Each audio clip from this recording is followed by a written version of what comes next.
Eh, welcome, everybody. Yes, for another episode of Let's Talk Photography. Come on now. That's right. We got Randy Savage in the house. I think even Donald Trump stopped by. Yeah, Donald Trump stopped by. Okay, but I think it's honest. I think it actually happened. But nonetheless, we are in the building. That's right, collecting our coins, sharing some knowledge, some photography knowledge, and with all that said, as you can tell from our title, we have a few things we got to go over. Okay, this week, I'm not going to lie, I'm a bit upset. I'm a bit upset that Panasonic LUMIX announcement definitely got under my skin. And then we have some interesting rumor that I want to talk about, okay, with Nikon. So we're going to be talking about those two situations. I'd love to hear from all of you. So before we really get into things, let's get this intro going. Join me every Thursday on YouTube for another live show of Let's Talk Photography. We cover the latest news, interviews with today's industry leaders, tips, tricks, lighting, cameras, and the business of photography. My weekly live stream is all about crowd participation. You're encouraged to ask questions, talk about the cool camera gear you've got or the camera gear you want to get. Hell, you can just join our open panel discussion during our Q&A portion of the show. The cost of access to Let's Talk Photography is very, very low. For today only, I'm hosting a very low price of free $99 to subscribe and press that bell icon to get notifications of my upcoming live streams. Now let's get back to the show. All right. So as I said, welcome to another episode of Let's Talk Photography, everybody. Give yourself a round of applause for tuning in. That's right.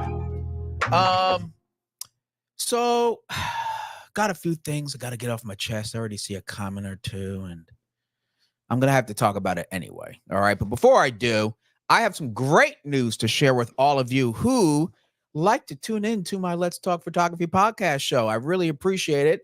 And first and foremost, make sure you go ahead and press that like, share, subscribe. Most importantly, follow me on all the other socials. I'm on Facebook. I'm on Instagram. That's right. I take selfies sometimes. And I'm on Threads for some odd reason.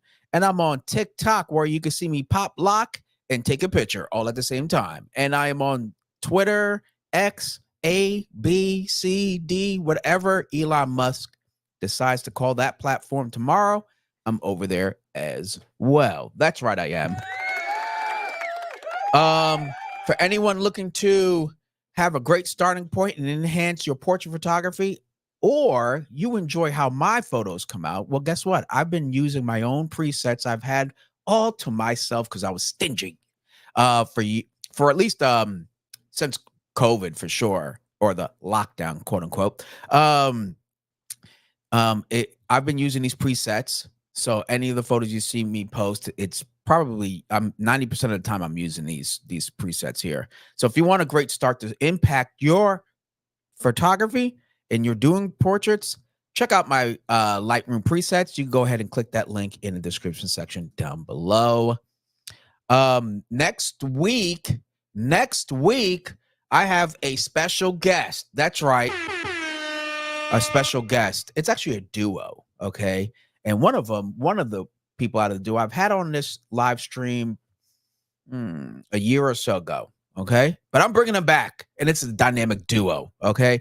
It's going to be, and we're going to be talking about wedding photography. It's going to be, Mark Tisdale Jr. You might have seen him in the chat, as well as his wife, Tiffany. And we're going to be talking all about capturing portraits, pros and cons of wedding photography, tips, tricks, and everything in between, all about wedding photography. That's next week, Thursday, 5 p.m. Pacific Standard Time. So if you're looking for great ways to improve your wedding photography, that is going to be a podcast you want to make sure you don't miss. Okay. You could always watch the rerun, but being there live, part of the live chat, that's what it's really all about. And plus you get your questions answered, right? So that's always never a bad thing. I do have a very, very, very big announcement for my channel that's going to happen October 31st. That's right. That's on Ghouls Day, right? Halloween. And it's going to be, hold on.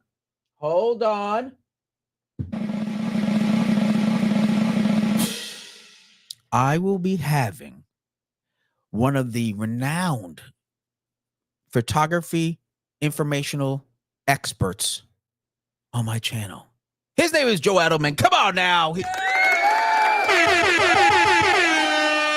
That's right, Joe Edelman. That's right. We all know him. I've been subscribing to him and following him, honestly, I think 2012, quite honestly. But nonetheless, he's been a phenomenal source and inspiration for creativity, but most importantly, the knowledge, the truth of photography. And we had a great conversation.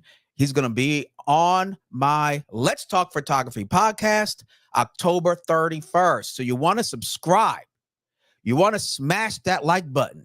Okay. He hates that stuff, but I'm going to double down on it. All right. If you don't want to miss out on that episode where we're going to be talking about a specific topic that I believe is going to, how can I say, rile a bunch of feathers, get a few people hot, and a few people may be a little confused, but we're going to explain why. On that episode, October 31st, 5 p.m. Pacific Standard Time. You don't want to miss it. So hit the bell icon to get notifications for when we post this live stream. All right. So let's go right here. And of course, as you know, when you do those few simple things like share, subscribe, and hit the bell icon, it actually helps this channel. I know this channel accepts super chats and whatnot, but guess what? A like is free. This autofocus isn't, it's because it's free. It doesn't want to work with me. I think it sees these faces or something like that. Look at that. That is, there we go. Hold on. Oh, this should be part of today's rant. There we go.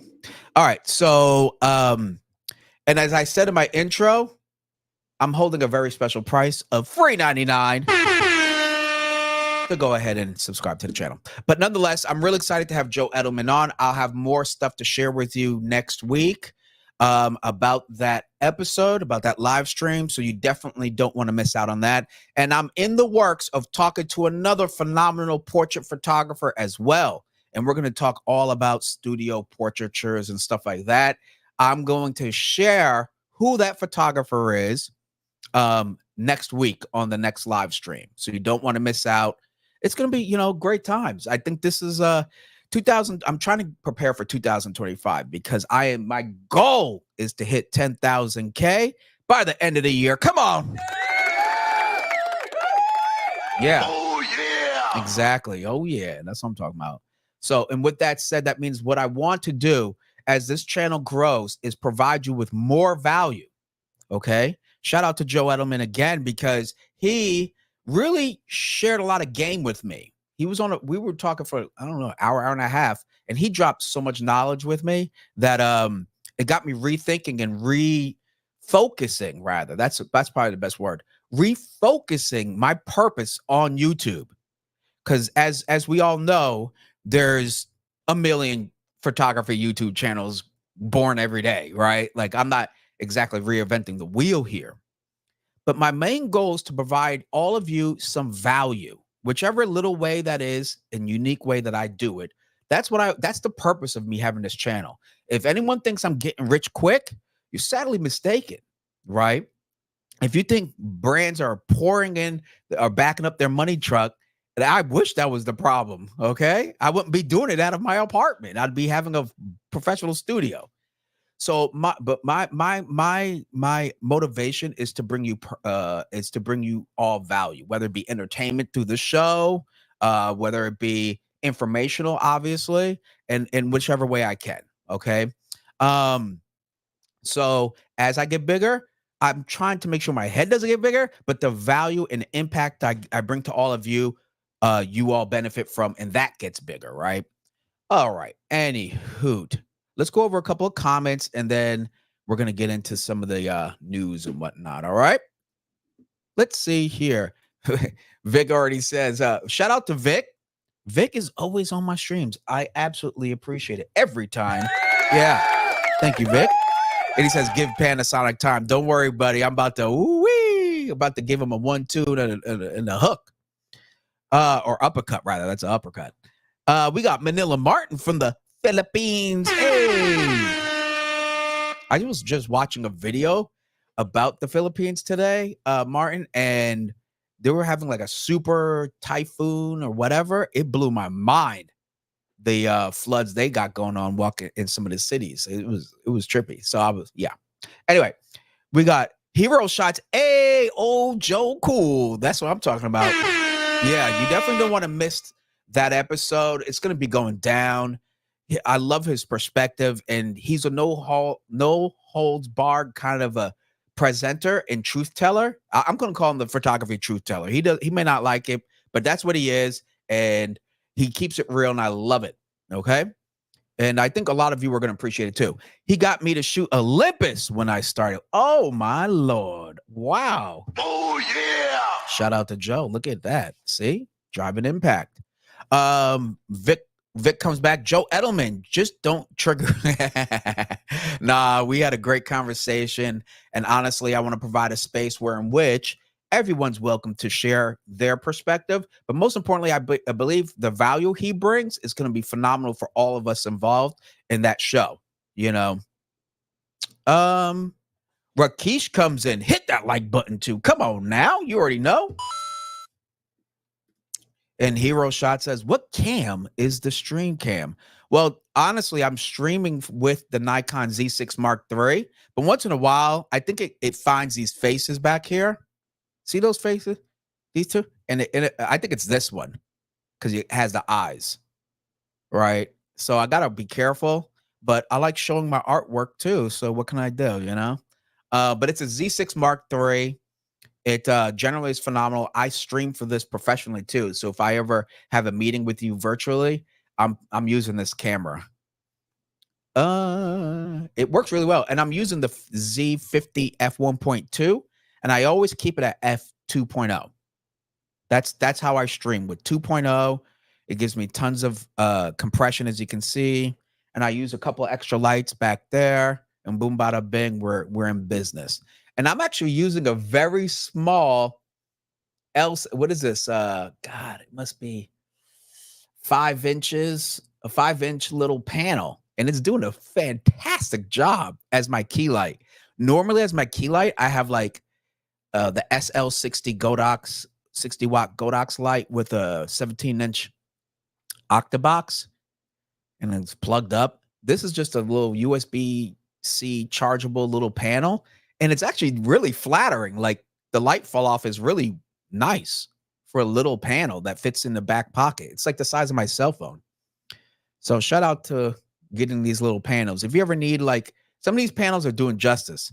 This little kicker light right here is a teeny little light. I can't reach it, but it's that little $25 or 29. It's, you can find it on sale, $25. Small rig little cube light. And it's a perfect for a kicker, as you can see right here. So it's really not about like big and expensive lighting. It's just how you're using it and understand the pros and cons of it, and then rock and roll and have some fun. But you can see with this small teeny light, it's only 25 watt, but it's small. So it's very harsh, as you can see. This kind of, you see how harsh that it's like pretty harsh. It's only on 1%. That light right there is only on 1%, but it's doing such a fantastic job edging my jaw, my headphones, and separating me. And that's really what I want. I don't want this darker side to fall into the darkness of the background, if that makes any sense. So that's all I'm using is some cute little teeny panel lights. So shout out to LED. Let's do this. I love it. All right, let's check out some more comments, shall we? Oh, Mark Mann said, it's me. Not sure what that means, but awesome. I'm glad it's you, brother. Fajar comes in. Morning, Rob, and everyone. Shout out to you, man. And we got David Stewart in the house. There we go. I like his profile pic. I like that. Very mysterioso, you know, the hat and the glasses. Loving it. And we got Hero Shots back in. 2 things I want: Z6 Mark III and the Z50 too. One day. Hey, brother, you know, I'm still dripping, and no, I shouldn't say that. I'm still, how can I say, hungry for that Plenta, the Plena. That's what I want. I want that 135 Plena, but just not yet. I have so many other things going on that I'm just not going to jump on it. Not that I can't. I just, yeah, for $2,200. Actually, there was a great deal on the Plena, brand new on Amazon, I believe, because of Prime. Let me see if that's still happening. Shall I? Let's go. Let's go. I believe it dropped at like $300. Shout out to Amazon. And let's go here. Let's see, 135 Plena. Let's see what it says. Yep. Oh, okay, so it's a $200 off, but it's $22.96 right now for the Plena. Right? Not bad. Let's see if we can take a look. Here we go. Right now, because I believe I started seeing this because of that Prime Day thing. So $22.96. That's definitely what I'd rather pay than the 25. So shout out to that. So if you're looking for it, the Plena, this is, to me, I think personally, I mean, it's just me, there's no lens like this that Nikon has. There's no other lens. I don't care. 85-1.2, great. 50-1.2, great. Fantastic. Zero issues. But this 135 has the most unique characteristic in its bokeh than any of these other lenses, guaranteed. Like, this lens is phenomenal. And the autofocus is super quick for it to be that long of a prime. Shoot. Yeah. This lens right here. If they got to make a Plena shirt so I could promote this damn thing, because I just love this lens. So there you go. If you want the Plena, if you got some money to burn, there you go. A couple $100 off. Shout out to them. Anywho, we got Mark, man. Oh, the Plena is 200. Exactly, man. That's pretty awesome. I absolutely save some coinage. We got Mark, man. You can also trade in old lenses for a discount off. Oh yeah, that's right. But there is no lens that I'd want to trade right now. All the lenses I have are all the lenses I need. Here's a shameful thing. I actually need a 14-24 Z lens. I don't have that lens. I lost that lens as I was trading up into the Z, away from the F mount, and I lost that lens just due to the value, selling your used gear. And I was like, okay, for portraits, I may not need the 14-24 right now, but it's been long enough where I better go buy that dang lens. Okay. Actually, I have a wedding coming up. Oh shoot, I didn't even think about that. Okay, you know what? I may have to buy that lens. Oh, there you go. Oh yeah, okay, got that. Fajar says, did lens Z 70-180 millimeter? It's so light. Okay, I might want to sell my F mount 70-200 VR2. Wow, it's that light. Is it that good? And what? Let me see what the 70-180. Oh, is that 2.82? Huh? 70-180 millimeter. Whoops. All right, let's see what we got here. Oh, dang, that's what's up. Oh, it just doesn't have vibration reduction, etc. That's that stripped down version. But the price is right. $1,000, $1,100. That's pretty good. That is pretty good. Can't complain. Well, there you go. I see why you said that, Fajar, for sure. Mark Man says, or you can also trade in old lens for discount off on Nikon ones. Yeah, I'm not sure what older lenses I have that I'd want to trade in. That's the only thing. Hero Shot says, too bad you missed that sale from Lens Rentals a few months ago. The Plena was like $1,500. I got the Z7 70-200 2.8 for $1,500 from the dang. Shout out to you. Yeah. Shout out to you, Hero Shots. That's you caught a great deal right there, for real. Mark Man says, I'm still on the fence on getting the ZF or Z6 III.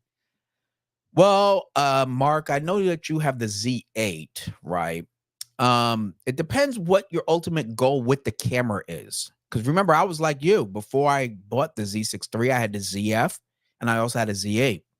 The ZF for me was like a fun travel camera, right? Like it's sexy, it's cool, it's fun to use. And I actually because of that camera, I was having fun with photography, right? It didn't feel like, oh, it's a chore, I had to make some content, whatever. It was actually fun to use. It worked great with the app.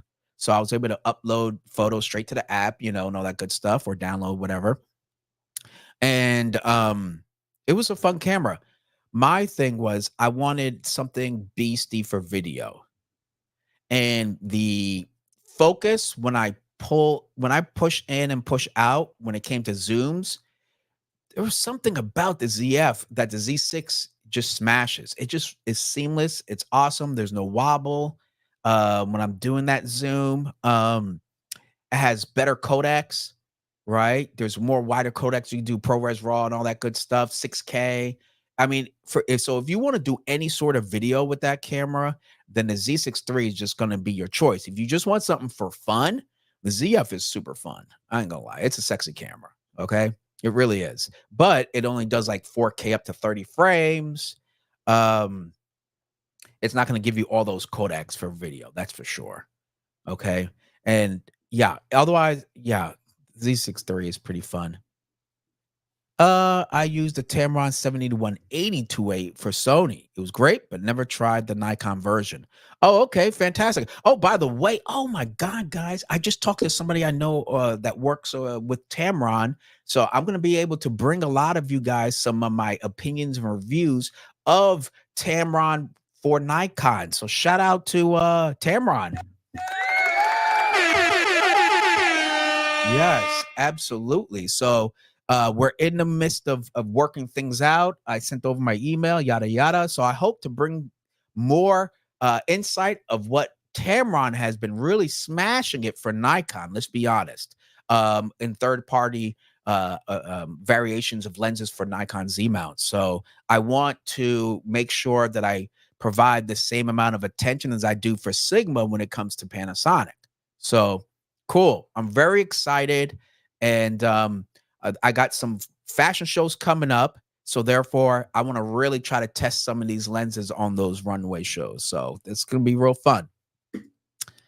Fajar says it's the rebadge Tamron G1. Price is right. Offer was $799. Dang. I used to have the Tamron 90 millimeter macro f2.8 lens, the first version. That thing was freaking awesome. So that's the image I shot with it too, right there. Little beauty portrait. Michael Andrew comes in probably with the Z6 III. Is that from my understanding, all modes are 16:9. Not good if you want open gate or anamorphic. No, you're absolutely right, Mike. And I made a whole video about that. I made a whole video about Nikon needs to fix this. Okay, so I made a great wag of the fist video about a month or two ago. I think it was 2 months ago, about that very issue, open gate anamorphic support. And I think now Nikon might think differently. I'll be quite honest. Okay, I really do, because of the not only is Red already acquired by Nikon, but they're already starting to implement marketing and technology across those two brands. So I think, like, hypothetically, I think in Z6 IV, unfortunately, I hate to say it, talk like that, it would be there. At least, yeah, open gate and anamorphic, exactly. Because if you have open gate, you automatically can do anamorphic with zero issues. So, because Panasonic's been doing it with Micro Four Thirds, they've been doing it with their full frame cameras, the Lumix S5, S5 Mark II, S5 Mark II X, all can do it, and they're all cheaper than the Z6 III. So I know Nikon can do it, and I can't wait till they do. But yeah, if you need anamorphic support, yes. The only way around, sort of, what do you call it? The little cheat code would be shooting 6K and then, repurposing that down to a 1080 timeline, right? So if you want to make vertical content, obviously shoot 6K. You'll have a higher resolution. You won't see the diminished value of the quality as much. if you did it from 1080, clearly. So anyway, but yeah, it's just open gate is pretty awesome. That's what I was trying to tell people. Once you go open gate, man, you're like, whoa, that's great. Not only that, you're utilizing the entire sensor. Anywho, Hero Shot says, awesome. Make sure they give you the 35-150 f2 2.8 because that seems like the perfect everything lens. Shout out to you. Shout out to you. Okay, I will ask for that. Let me write that down. Okay, let me 35-150 f2 2.8. Okay, I'll send that in. I will send that in and see what we could do. I tried Tamron 35-150 in my arsenal, but I can't. I need wider zoom, focal length. Getting Nikon Z 24-120 instead. No, shout out to that lens. I love that lens. That was the lens I bought when I bought the ZF, actually, was the 24-120 f4 because I figured that's a fantastic all-around lens for traveling, vacations, etc. So you won't be upset. That's a great lens. Yep, I got this S5 II with raw upgrade. Shout out to you. Yeah, that's S5 II. That's what I have rigged up right here. That's the S5 Mark II rigged up right there. Got my V-mount battery, matte box, a Sigma lens, monitor. So shout out to the S5 Mark II, Lumix gang gang. All right. And then Michael comes back and says, we'll definitely admit the Z8 had me thinking. Well, the Z8, let me tell you, is a monster. It's good to rig up. So that's why I use that for video, or my Z6 III for video. And the Z9 is what I stay strictly for photos. All right, what do we have here? Nikon is on the Grizzy. You already know. Okay. So, but you never know. It could be. Donald Trump has an opinion about Nikon right about now. It could be. It's all fake news. It could be fake news, especially about what I'm going to talk about later on. So let's stay tuned, everybody. Hero Shots comes in. I need to sell the 24-70 f4 and get that 24-120 f4 to replace it. Yeah, do that. You won't get a whole lot from that lens, but you may get something. I mean, because when I go to Mike's camera, that is one Z lens I always see is the 24-70 f4, right? I really do. So you better sell it sooner than later because it's only going to diminish in value. Like if there's so many used ones out there, why would they need to buy it from you? So that's why I hurried up. Like when I was converting to Z cameras and lenses, I hurried up and sold everything before I lose any more value. Fajar says, if I can live with full articulating screen, I might save money with the Z6 III, but I can't. I do photos more than videos. Z8 is next in my book. Well, the Z8 is awesome and it's dropping in price. Let's take a look. Z8 Nikon. Come on now. You can do this. Nikon. There we go. Right now, the body is $34.96. Okay. $34.96. Check that out. So therefore, it's $500 cheaper than when I bought it. $34.96 for the body alone. So it's that's only getting cheaper. So shout out to whoever wants to take advantage of that. And we got Junior Bleary in the house. Come on now. Come on. Oh, yeah. I like that hand wave. Big old fat Mickey Mouse hand wave going on. All right. Hero Shot says, yeah, I saw on MPB was offering $330 for it. I'm going to do that probably. Yeah, man, you better get rid of that lens sooner than later, brother. Fajar says it's $28.99 in my area. Hopefully by Christmas. Woo! Yeah. So I'm just saying that's what when I went to because a lot of you may know I'm currently selling my Z9, right? And the prices I've seen for the Z9 to what I originally paid, I was like, yo, I'm taking a hit. That's for real. I am taking a hit on the Z9, but it is what it is. Okay. It is what it is. There was something I wanted to talk to you all about. Let me just make sure. Of course, while all of you are hanging out, enjoying, being entertained by my silliness and sound effects, make sure you smash that like, subscribe, and hit the share.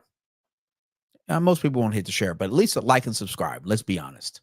All right. Hit that bell icon so you get notifications. Cause I hear that sometimes, like, I didn't know you went live. It's like, press that bell, brother. I think that's what's gonna help tremendously. And I do offer a free newsletter. Just click the link down below and sign up. And because I just started offering a list of upcoming photography events like fashion shows and stuff like that. So I'm going to build out that list. It has a couple of shows in the Bay Area right now, but I'm going to add more shows to it. And all you got to do is sign up to the newsletter and you'll get notified. So in case you want to go to some fashion events, some fashion shows, etc., you'll know what's coming up. Later on, if it really becomes popular and people really dig it, then I'll expand it to like New York and Miami and Chicago and whatever the case may be. Definitely LA. But I'm here in the Bay Area, so I get kind of tapped into what's going on here. So if you see the a slant toward the Bay Area event, it's because I live here. Okay, so deal with it. Let's see here. Boop, boop, boop, boop, boop. That's that for now. I think we're good to go. Boop, boop, boop, boop, boop. Yes, I covered all my bases there. And okay, I think we're almost there. Let's just take a couple more comments here. Oh, so King Crux says Z8 is my C camera. Wow. And BTS setup, beast of a camera. Yes, it is. It is a phenomenal beast of a camera. It is absolutely. I mean, I would like to, if you really wanted to be a bother to people, I'm just going to use a polite word. Find an issue for the Z8, but that's really just because of you. Okay, the Z8 is a phenomenal camera. Markman says, go to Nikon, use and trade in your Nikon Z6, and they will take more off. Oh shoot, okay, there you go. Also, right now, Nikon is offering 24-month 0% if you qualify. That's pretty cool. That's pretty cool. Ironically, that's better than the Amazon Prime card. So there you go. Got me thinking there, Mark. We got Michael coming back. Gotcha, brother. That's what I'm talking about. Thank you very much. I appreciate that. And Hero Shot says, yep, Miami shows are lit. Yes, they are. Shout out to the Miami show. I was already talking about, like, how do I get back there next June? I mean, this weather recently, shout out to, let's take a quick minute to remember those who are battling all that weather and tragedy going on in Florida right now. I've seen some videos, yowzers. Like it looked fake. It looked fake, but there was, I mean, Mother Nature is whooping our butt right now. But It's all fake news. some people may say it's fake, but I don't know. This climate, whatever, change or whatever it is, it's whipping us. It's letting you know who's boss. And I hope everyone is safe. I hope your loved ones are safe. I hope they got out. Heed the warnings of the professionals. They don't win if you die, I don't think.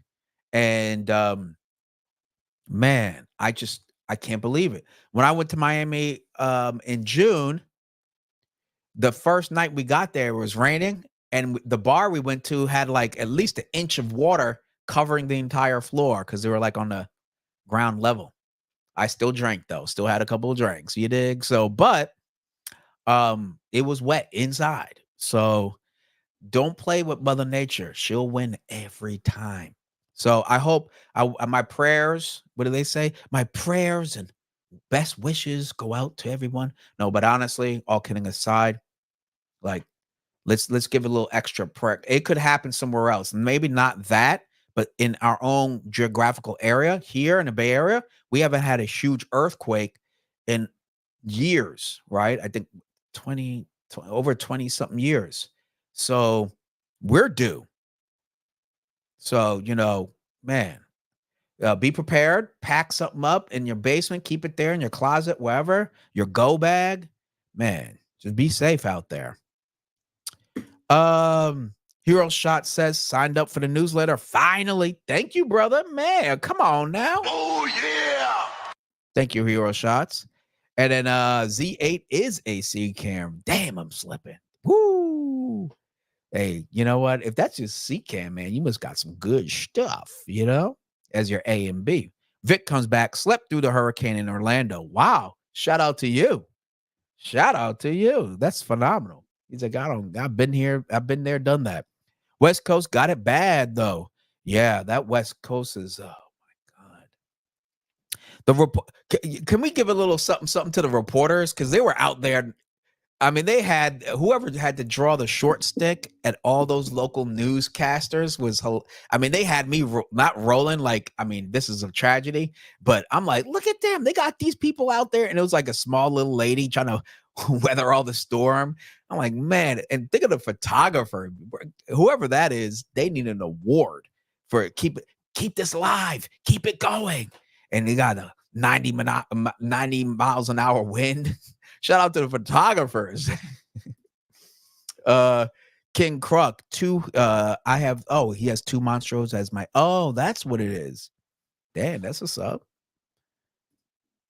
Yeah, West Coast Florida got it bad. Those newscasters were really earning their money. Michael comes back and says, but yeah, what were your thoughts on that S5D and no S1H announcement?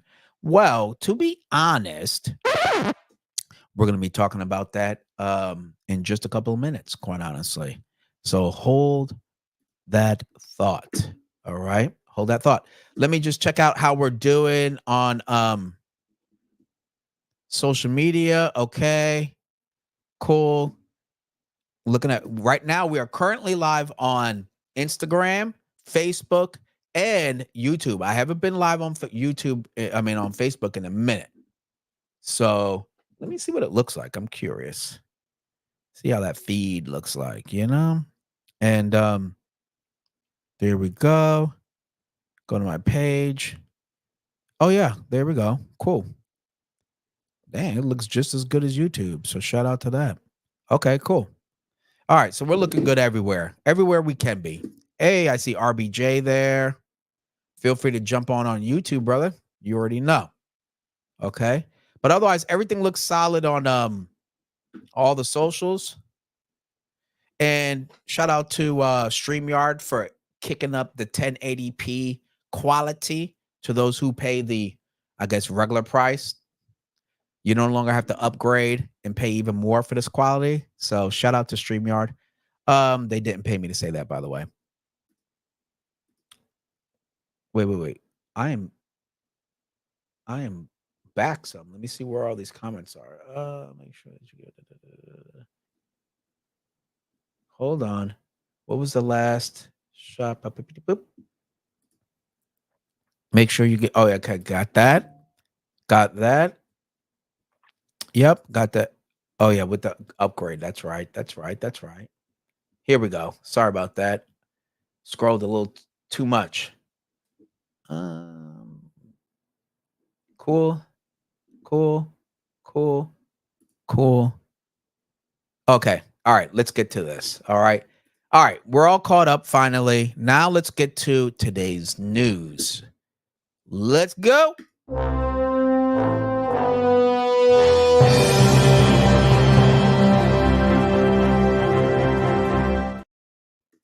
So as many of you know, this week, Panasonic LUMIX had a big announcement. And boy, was I so excited for this announcement. All right. And unfortunately, it's not exactly what I was hoping. It is definitely not. Okay. Definitely not. It was the announcement of the S5D. Wow. Yes. It was the S5D. Yeah, it does look similar, doesn't it? Yeah, it looks like the S5, the original, without phase detect autofocus. I had a lot of fun with this camera, by the way. Like, I shot so many great photos with it. The S5. And I only, sold it, with the S5 Mark II. You can't compare it. But once you have the S5 Mark II and S5 Mark II X, there's no way you will go backwards with the S5D. I'll be quite honest, people. It's gonna be story time right about now. Okay, let's get to story time. Let's go. All right. When I heard this announcement, as many of you know, let's go back even further. About a month ago, when Red dropped the price of the Komodo X to $69.99, I almost,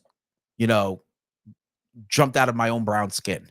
And I was like, yo, that's going to be it. I want a box style or professional grade, like new cinema camera. And when they dropped it down to $69.99, I was like, yo, this is my time. Sell the Z9, get that Komodo X. I'm like, yo, this is it. It's about to be going down.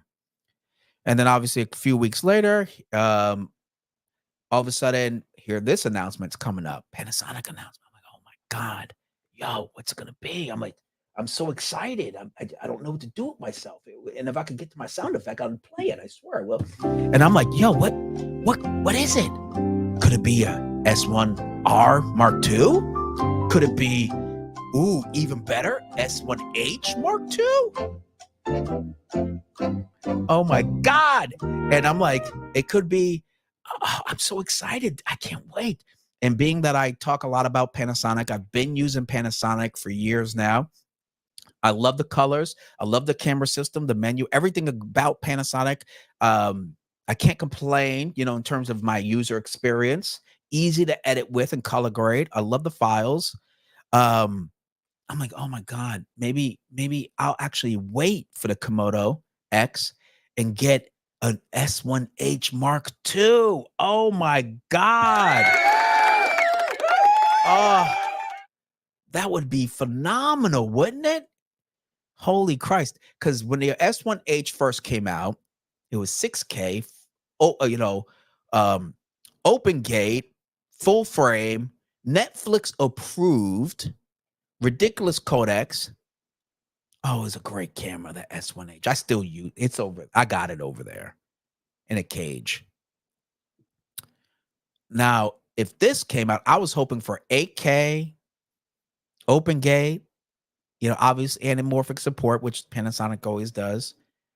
I was hoping 8K, 4K 120. I just wanted this thing to be a monster. All they had to do was literally basically do what they've always done with their specific features and then match the specs and codecs to what Nikon is doing. And it would have been a phenomenal camera, right? Because there's still a few features that Z8 doesn't provide that Panasonic just always does by default, which to me separates it that much more in terms of the cinema camera, right? Not a great video camera, but a great cinema camera. And the S1H was phenomenal at that time. And if they did phase detect autofocus, oh my God, that camera would have been, I would have bought it in 2 seconds. I already have tons of L lenses. So when they came out and shared this news right here about this here camera, I was like, wait, did I just wake up early in the morning for this camera? No. This can't be right. This can't be right. Panasonic S5D. What in the heck? I said, what am I looking at? It's exactly the same, except 2 or 3 minor tweaks. Is it worth $1,500 tweak? No, it's $400 less than the S5 Mark II. There's no, I don't know if I could in all conscious recommend this camera over the S5 Mark II. The S5 Mark II, which sits right here, right, folks, right there, is amazing camera out of the box. For $400, I would have to professionally say, just get the S5 Mark II. And if you really want to go hard with ProRes and live streaming wirelessly, Then get the S5 Mark II X. Those would be the cameras. They have better features. They're more jam-packed with stuff. A few hundred extra more dollars. Same size, same sensor, same color. So what the hell? I'm almost wondering what were they doing, wasting their time, their R&D, the money. What the heck? And the one thing I here's my thing. I think Panasonic should triple, not double, triple down on video content. Meaning cinematographers and videographers, give us everything we want. They can do this because they always have. Panasonic has always offered certain features that has truly sets them apart. That makes video content creation that much easier and better, all in one system.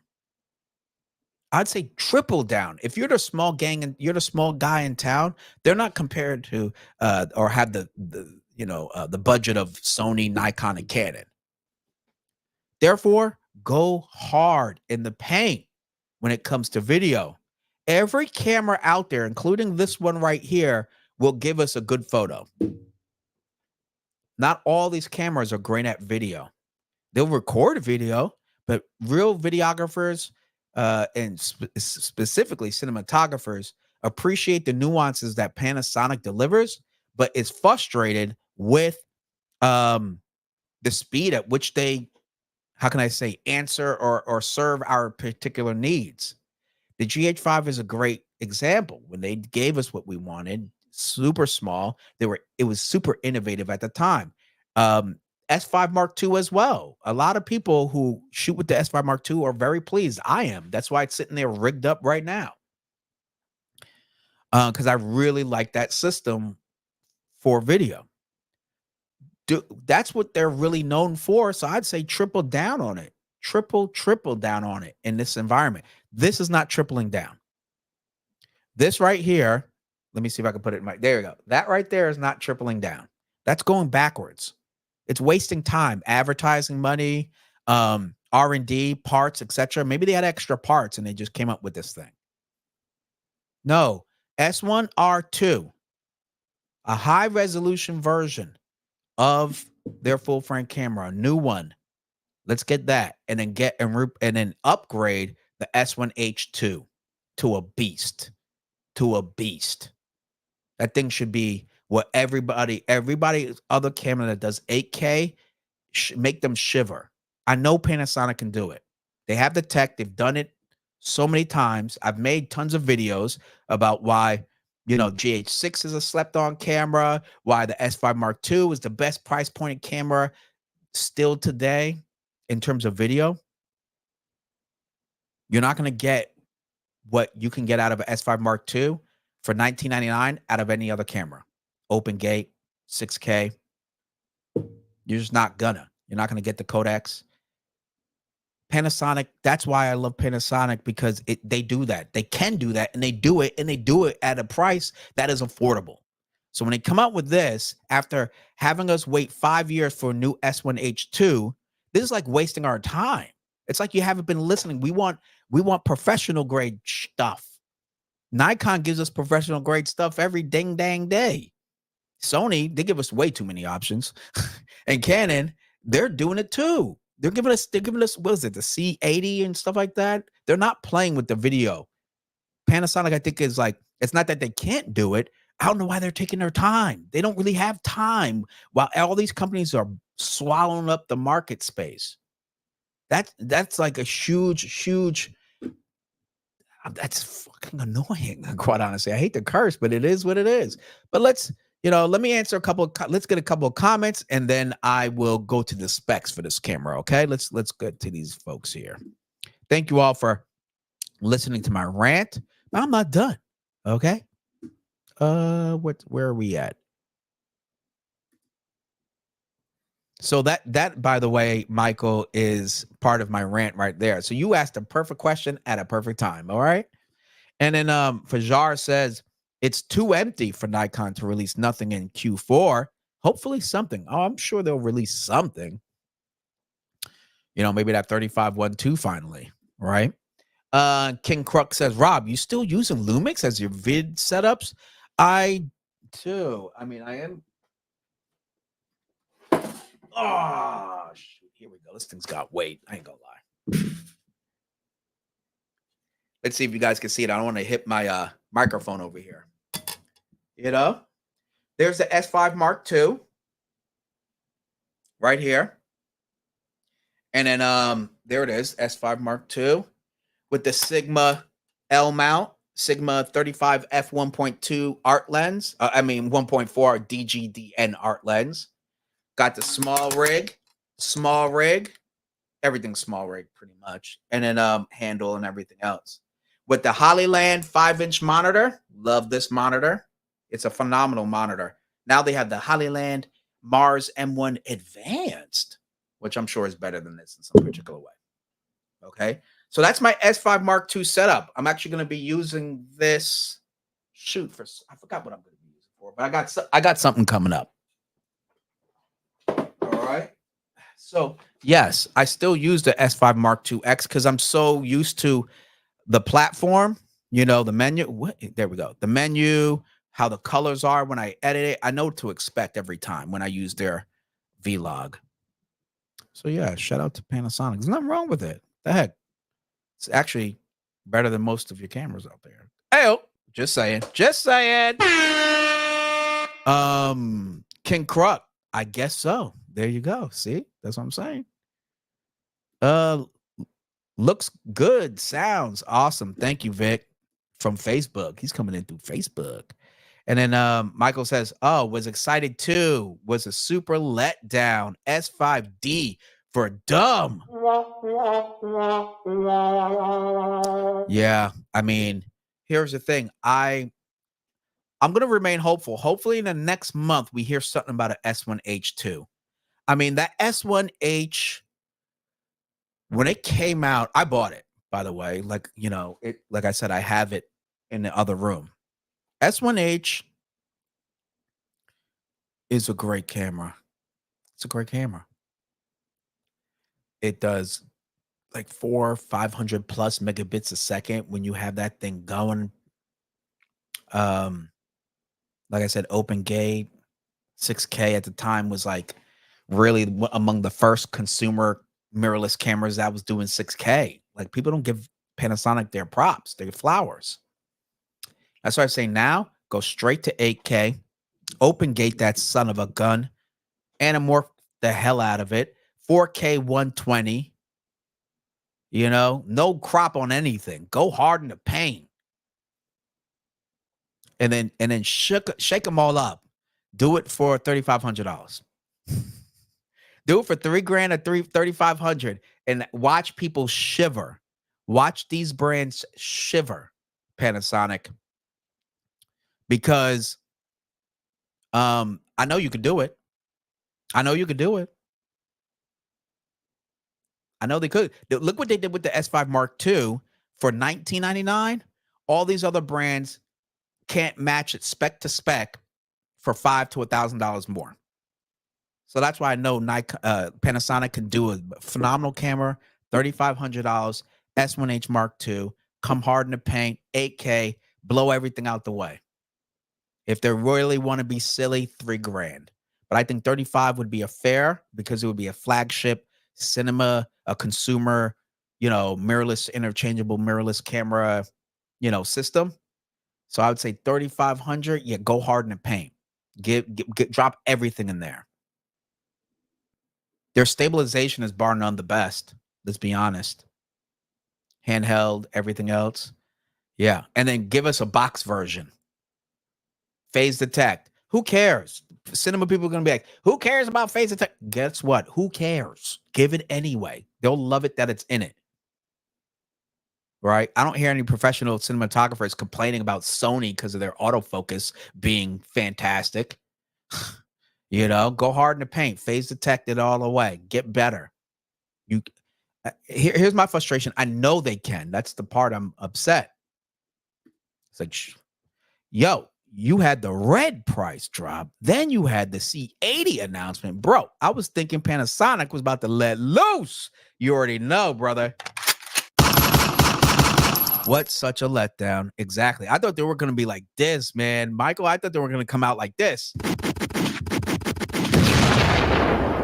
And just, I would be like, babe, I was going to be like, yo, babe, I can't see you today. I have to make 1 million videos for everyone right now because Panasonic is dropping bombs.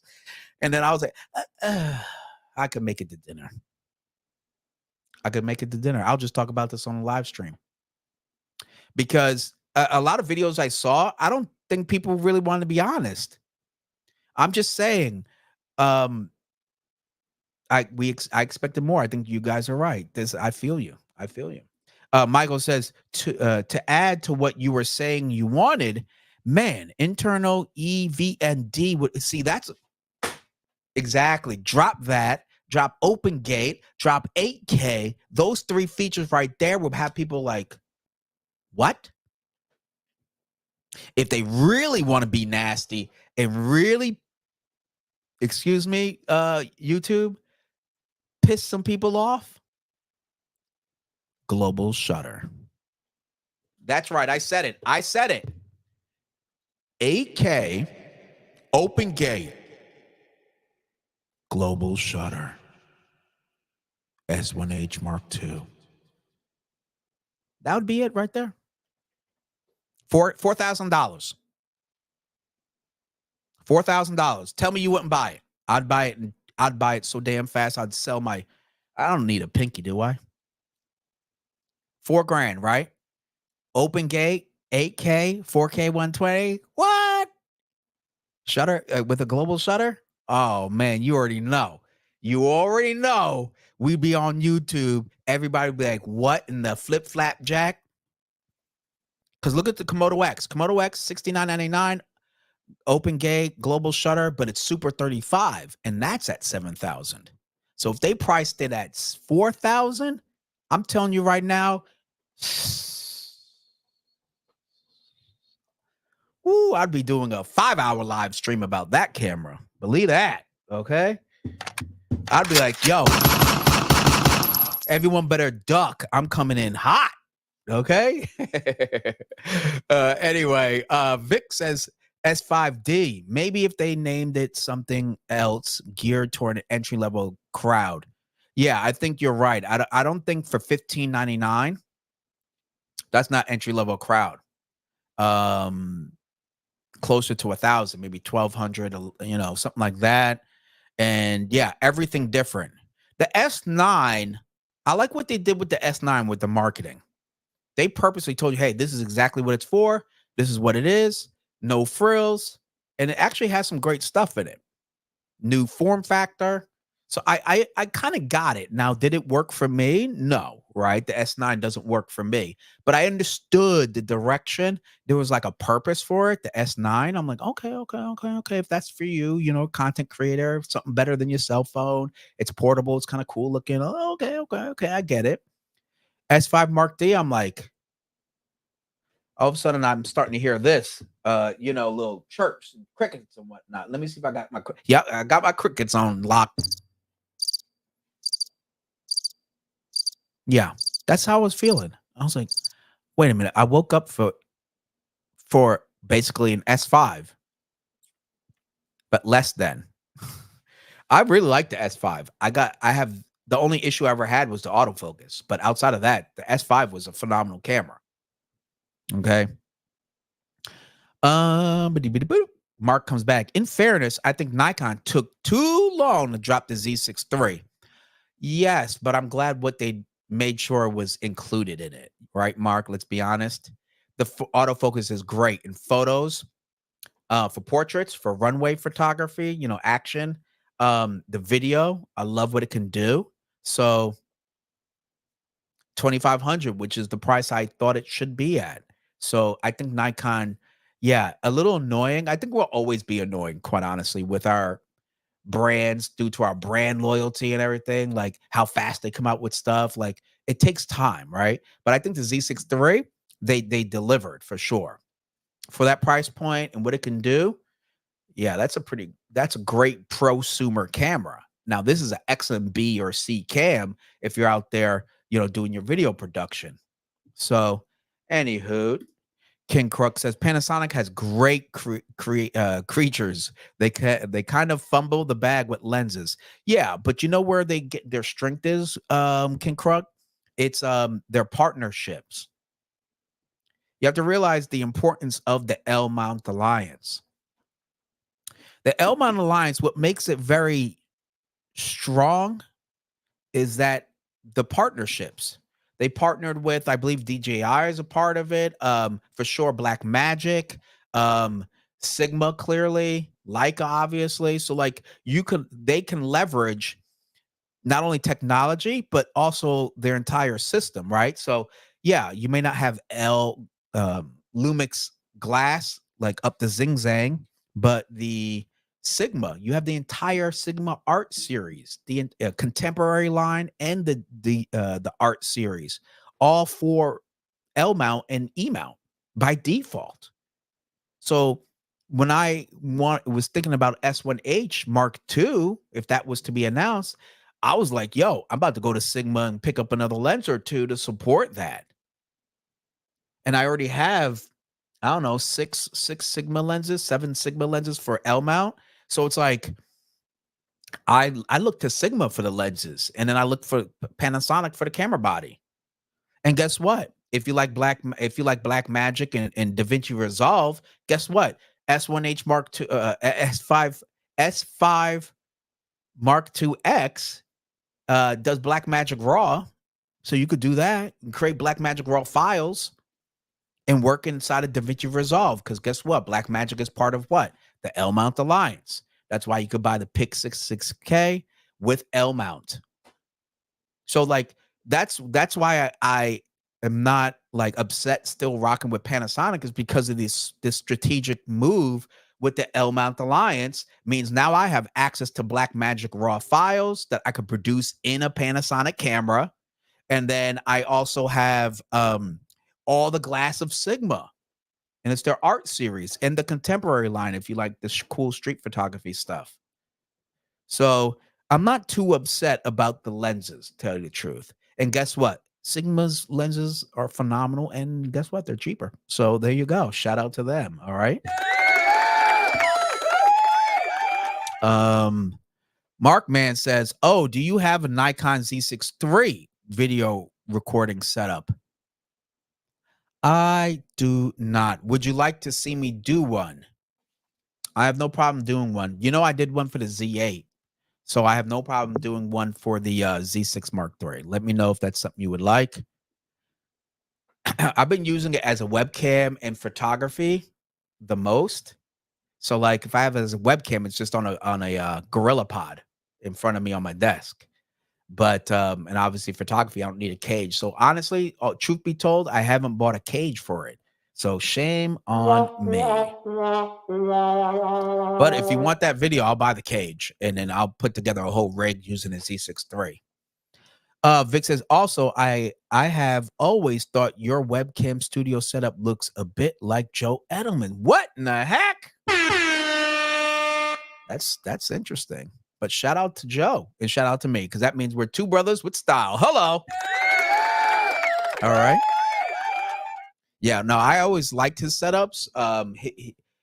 He's really great at lighting, and I really appreciated what he was able to do in his home studio. That always blew my mind. I'm like, damn, how does he do all that in that space? And so he was really great at not only doing it, but he would always share how he was doing it. So I can't wait to have him on the show. It's going to be going down. All right. Looks like we are caught up. Let's go back and talk about these here specs. Okay. All right. Take that off. Look at these specs right here, man. All right. So the biggest thing is decision not to agree. Oh yeah, that's right. Yeah, and that's the other thing. They didn't even decide to go to phase detect. They stayed in contrast, which was like one of the biggest Achilles heel to the Panasonic system until the S5 Mark II. Super late to the game. It's compatible now with the DJI's LiDAR system. But if it only did phase detect autofocus, you wouldn't have to rely so much on the LiDAR system. I don't want to rig that. I don't want to have to make my rig heavier with extra stuff just so that the autofocus is working that much better. And what is the phase detect autofocus perfect on the S5 Mark II? No, but it's really, really good. And it's very, very, very usable. So yeah, could have just done that. It says for faster and more precise autofocus. And I'm glad I have the RS3 Pro, so that's all cool. But let's see. Yeah. So 25. So it's the same exact specs as the S5. So 24 megapixel camera, no low pass filter, obviously L mount. A little bit bigger screen by like 0.2 inches. That's about it right there. 225 autofocus points. They just basically took a little bit and then added a little bit to the S5. Look at this 4K 60 crop. Nobody's trying to see all that. Should be no crop. Like maybe at 4K 120. In this day and age, let's stop cropping. I'm gonna make a t-shirt. Stop the crop. Tired of always getting cropped out. All this technology. Stop it from cropping. Stop the crop. Maybe it should be a hashtag. And here it is, 1,500 pounds, which could be like damn near $2,000 if it's dollars. But I think it is cheaper than it is pounds. But anywho, I just don't see. I'm absolutely speechless as to this. Like dual native ISO, which all Panasonic cameras comes with, 14 stops dynamic range, which I figured they at least give us 15 and a half, but that's cool. That's all right. They had to step back somewhere. Only does, look at this, 4K. Look at this, 420 10-bit. So this is a little stripped down version. 5.9K. 6.5 stops of IBIS. And of course, they released these two lenses, which is catering really to, prosumers or, photography enthusiasts. Because who wants 7.1 aperture, maximum aperture? I think I definitely do not. This one could be like a fun travel lens, 18 to 40, right? Let's be honest. 18 to 40 could be a great travel. But I would have liked, yeah, I'd just go get the 16 to 35 f4 lens and really show them what time it is. Obviously this is much smaller, but that's why I said I think this is a great lens for travel. This one right here, but it's giving you the same aperture, pretty much like a kit lens in a sense. 4.5 to 6.3, and then 28 to 200. Now that's super versatile. Damn, 7.1. Good Lord. So there we go. That's the S5D in all its glory. Okay. Yeah, there we go. I hope the S5 S1H2 just quit playing games. Drop that S5 S1H Mark II or the S1 what is it? Excuse me, the SR2. S1R. All right. Saying you wanted. Okay, hold on. I missed something here.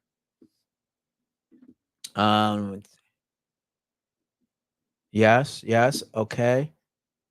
What do we got here? Yes. Okay, I answered that one. Oh, hey, what's going on, man? Oh, wow. Didn't even know. Checked out my channel. I like his photography. He has cool party photography. So go check him out. He has cool photo. He always does some cool little tricks with lighting and the flash and making the shutter drag and stuff like that. We got Michael in the house. I would absolutely buy that. I truly wouldn't mind paying $4,500 for real. What in the heck?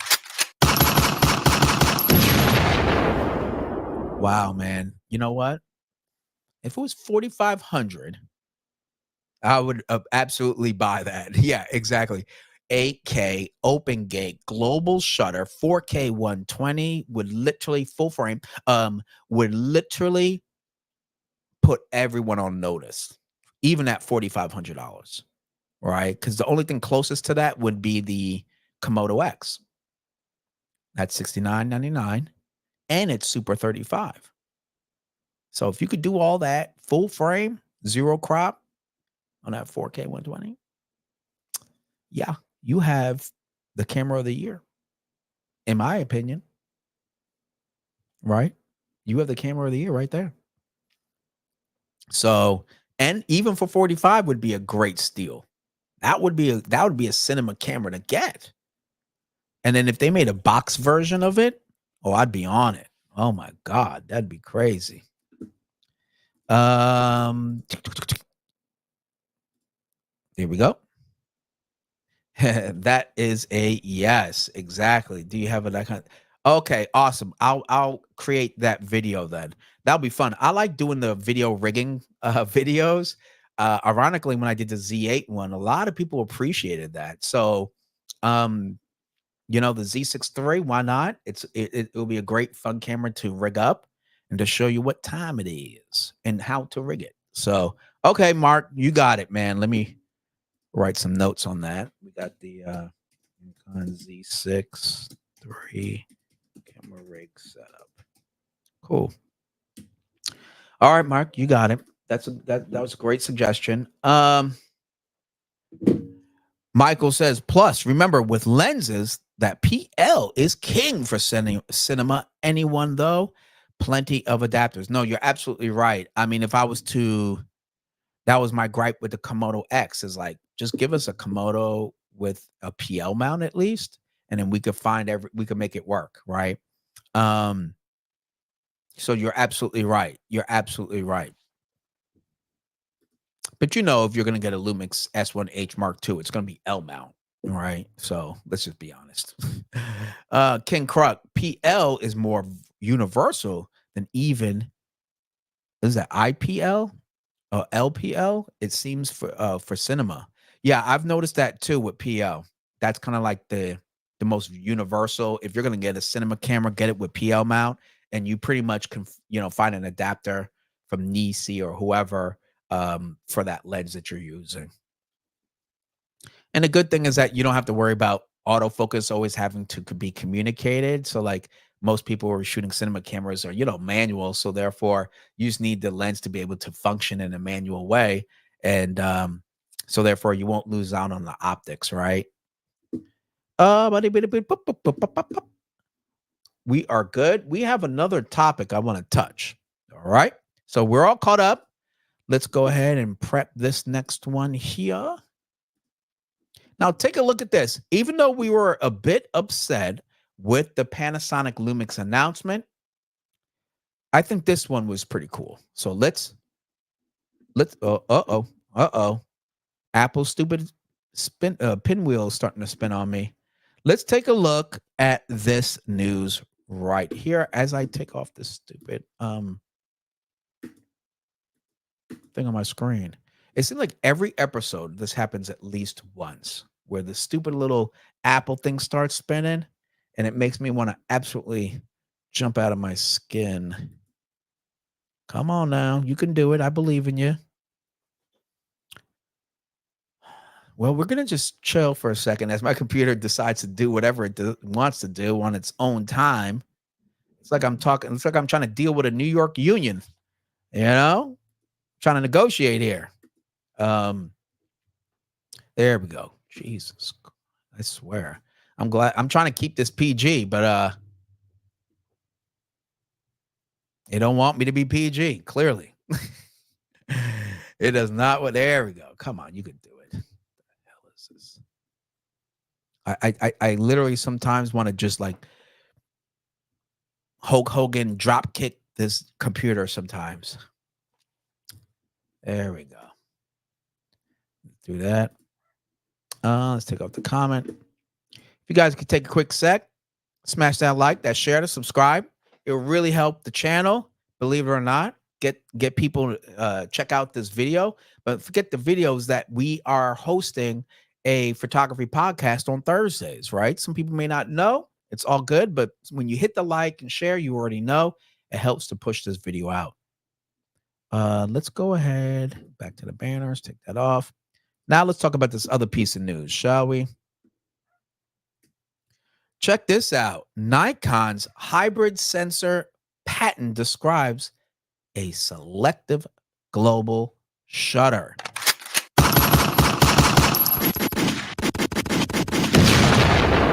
All right, look at that. Nikon's hybrid sensor patent describes a selective global shutter. Let's talk about it. All right. So this is over at Petapixel. If you didn't see it, but it was just a couple of days ago, and I had to talk about this because at least this is a little uplifting news compared to Panasonic's announcement, which wasn't that uplifting. Let's be honest. All right. So Nikon applied for a revised patent in Japan for a hybrid image sensor design. Okay, that they were working on since 2016. Man, that's way before COVID and everything. A hybrid sensor combines rolling and global shutter technology to theoretically leverage the benefits of global shutter without incurring the technology's cost. Now, this is interesting because I read this. This is interesting. Okay. Let's move down. Okay. Glad they filed for the patent. I don't really care about that. Let's get to the nitty-gritty. Like many imaging tech patents, this one has to be realized in an actual camera. However, Nikon's continued work on it after all these years gives no reason for optimism. Gives reason for optimism since the original filing, global shutter technology has come a long way. Sony recently, as we all know, the full frame mirrorless camera, the A9 III with the global shutter, but it demonstrated many benefits and downsides of global shutter, some of which Nikon describes in its patent. On the other hand, because a global electronic shutter charges all the photodiodes, diodes simultaneously instead of on one row at a time, like traditional rolling focal plane shutters. There's absolutely no rolling shutter distortion with a global sensor shutter. This is an advantage for photos and videos. Yes, we know all this, but it said, okay, it incurs a slight cost in image quality. Remember, we're talking about dynamic range and everything. That's where a lot of people complain about with that camera. So the patent describes how shutter types can impact autofocus operation, while there are costs associated with using a global shutter by simultaneously reading all the pixels of that sensor. Autofocus detection and tracking is improved. So they want to combine both technologies into one situation, one sensor. Nikon explains that it could make sense for a camera to utilize its global shutter for subject recognition and tracking, but the rolling shutter in other less demanding situations. So basically, they're going to be using that global shutter on part of the sensor for tracking. So like wherever your subject is, that's where the global shutter is going to be activated and being used to track for more higher accuracy, and then rolling shutter for the entire rest of the sensor at that point.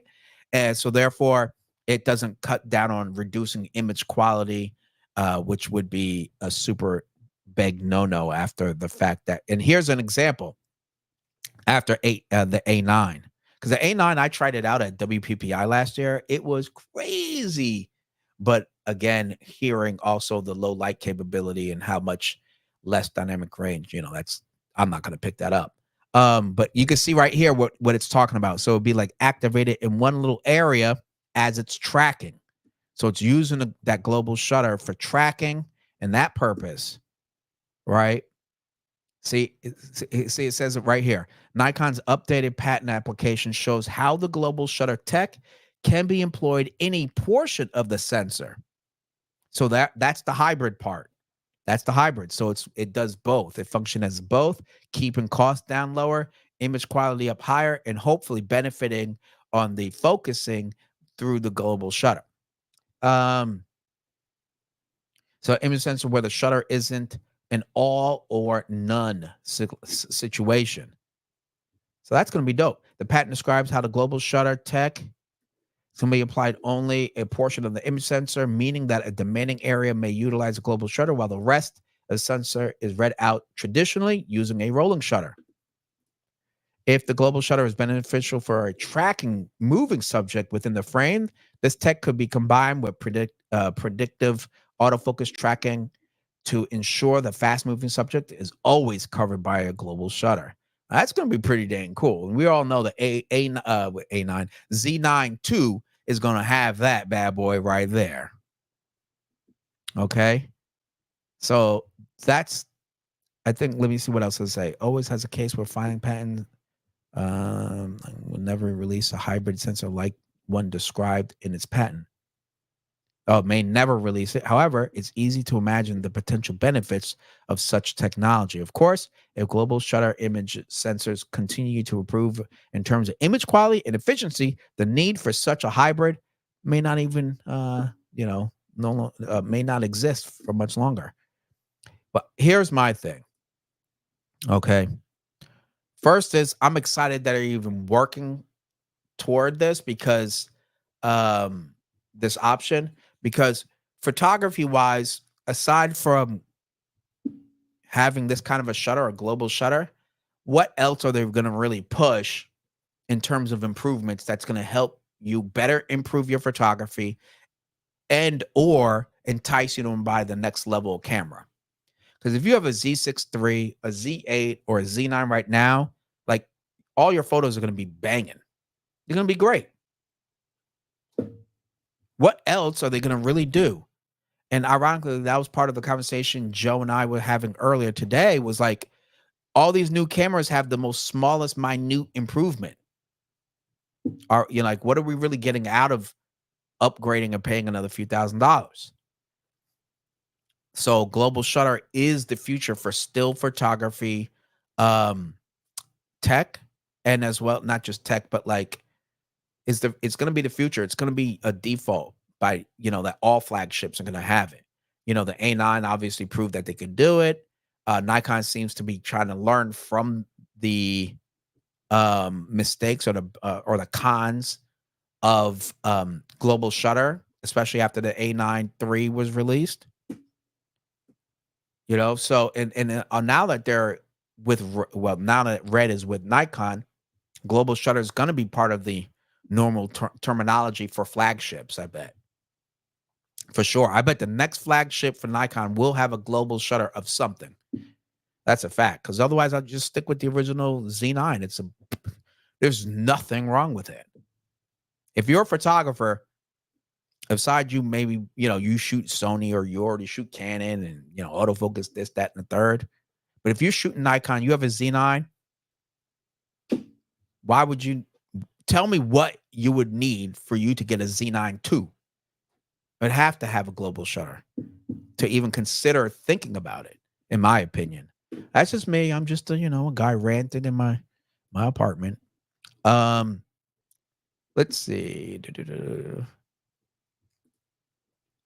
Derek Benton comes on in and he says, that's dope. Let's get rid of rolling shutter Nikon. Why not? I can see it. I smell it coming. Global shutter for everybody. Agnes says, yes. And then he says, I would never buy a camera ever again. No shutter to replace. You could use the same camera for decades. Exactly. Yeah. Someone asked me the other day, when I was trying to sell my Z9, they're like, how much shutter count is that camera? I was like, it has no shutter. What are you talking about? But right on. Okay. I'll entertain you. You could still find out how many photos you took with it, but it has zero to do with actual shutter count. It just says how many shots I took, which is almost irrelevant now. If you don't have a shutter, what are you afraid of breaking down? That's probably not going to happen unless I was throwing it all over the place. 100% agree. Exactly, man. Like, that's going to be great tech. And again, if them working on it means a lot. That's how forward thinking. That's why I'm saying Panasonic, come hard in the paint, Stop pulling punches. Who cares? This is not the time to be safe. It's not the time. It's not the time. More and more each year, people are buying interchangeable cameras less. You have to look at those who are and what they want and give it to them. So if you don't have a dominant piece of the marketplace like Canon, Sony, or Nikon, you best be thinking aggressively. You best, because look, you have Viltrox, you have Youngyo, you have these really cheap third-party lenses that are decent quality and putting out images people are happy with, and they're half the price of a Nikon, a fraction of Canon and Sony. Okay, go check out their 1.8 lenses, and you're like, you know what? For $200, $300, it does just good fine. And then there you go. So this is not the time to play it safe and come out with the S5D and waste our time. Come hard in the paint. Quadruple down on video, Panasonic. You see what Nikon's already working on? They're working on global shutter. How do we get it into our camera? That's how forward these companies, you already know, they're already there. They're trying to make sure that they not only retain, but obtain more users on their platform because they're thinking way ahead. Panasonic needs to be just as aggressive. Agnes cousin, Agnos. Yeah, there we go. That's true. Z9 doesn't count. Okay. Only thing that would break is INIS. Yeah, you're absolutely right. Would be the in-body stabilization. So like, and again, you can tell by, if you expect the camera, how it feels, etc. Check a few pics. But outside of that, yeah. So when people, they ask me that every time when they inquire about the camera. Oh, you have the Z9. Is it still available? What's the shutter count? I'm like, this might not be the camera for you. Maybe you're not ready for it. You know what I'm saying? You're just not ready. No, I got you, brother. Thank you for the comments for sure. Derek Benton comes back in. Lens and camera companies are running out of ideas. Such a good point. It's nice to see refreshing ideas. How many 50 millimeter f1.8s they need to make? No, you're so right. But let's be honest. Knowing that these little third-party China brands are making f1.8 lenses, right? Metal bodies on some of them, etc. For 200, maybe 300. Come on now. That's good for those who just want to get in the game and they're full frame. Jeez. But the point is that the competition's only getting thicker. DJI is rumoring to come out with a camera. Like, yo, everybody, I mean, this is the time to be aggressive. This is, forget all that playing it conservative. Your customer is not guaranteed next month. We will buy, instead of buying a Nikon lens, screw it. I'll buy the 85-1.8 from Youngyo. I'll buy the Pro lens for Nikon later. Like every opportunity that these companies are trying to take advantage of, these third party or just your competitor, is money away from you. So it's no time to play safe. And guess what? Who benefits? Your customer base. And that's how you build more of a lasting brand loyalty, in my opinion. Not playing conservative, because the next company behind you that's half your size is going to deliver. Mark Man says Nikon needs to change the mind share of YouTubers and new photographers. Video, exactly. That's kind of what I was saying about Panasonic, but just 2 seconds ago. But absolutely, all these companies have to realize your customer doesn't nor needs to be with you next month. They will jump ship. It's like company loyalty. People, you're lucky if someone sticks around over a year at a company. Don't take customers for granted. DJI comes in, they're going to swallow up so many new photographers because they know how to make software, and their user system, their user experience is so easy, just like an iPhone is. And DJI makes stuff that makes it user friendly for those who are not videographers and photographers or whatever, and they want to capture great content. DJI has mastered that. Has mastered it. So if they come out with an interchangeable camera, you best believe they're going to be swallowing up some people that these companies should have been catering to and making sure that we're getting what we want and need. Because one thing I have is at least 5 products from from fucking DJI. I have the Osmo for my damn phone. I have the RS Ronin 3 Pro. I have the RS3 mini gimbals. I got 2 damn gimbals. I got the Pocket 3. You know, shit. Tell me one person who doesn't have at least 2 DJI products somewhere. So I'm just saying, competition's hot. He says, I agree. What I don't want to see is the Lumix brand go away. It's like you said, at this point, they really should double down on filmmakers. We're the biggest demographic, it seems. Yes, you're absolutely right. And here's the thing. Filmmakers respect what Panasonic puts in their cameras. If you're a photographer, you don't understand half the stuff that they put in there that is like a dream come true unless you are a filmmaker, quite honestly. I really think they should just double down, forget doubling, triple down on filmmakers, videographers, cinematographers. What do you want? We're giving it to you. Screw it. And people will love it and talk about it, buy it, and stick with it. Because I like the L Mount Alliance, the L Mount Alliance idea. I like the L Alliance. I like leveraging tech with Black Magic and all this other stuff and Sigma and everything. I think that's clever. I think, you know, all the smaller brands, let's leverage each other. Let's partner up, share tech. Let's become better together. I think that's smart. But damn, this announcement really upset me today. I'm renting the Z105 f2.8 macro tomorrow. Hopefully, I can bring it to justice for tomorrow's cosplay Halloween photo shoot. That's awesome. I have that lens. Love it. You'll love it too. It's a great lens. Super lightweight. Oh my God, folks. Look who we have here.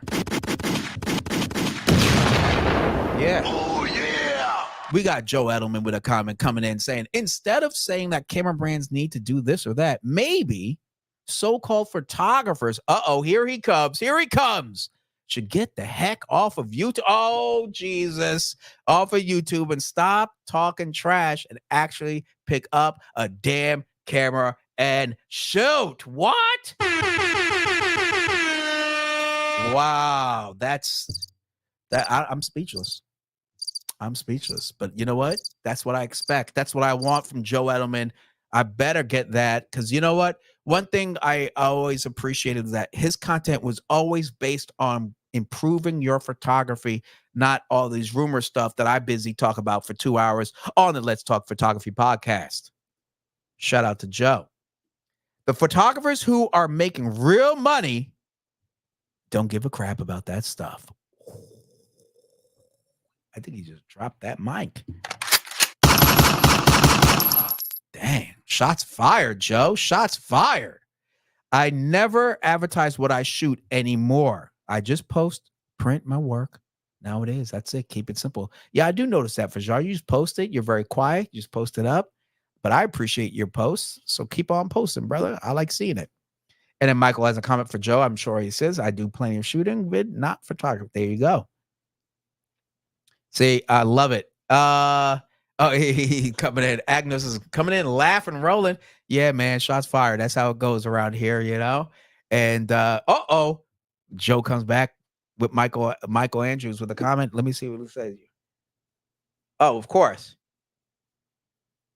Yeah. No, you're right. Yeah, let me post this up.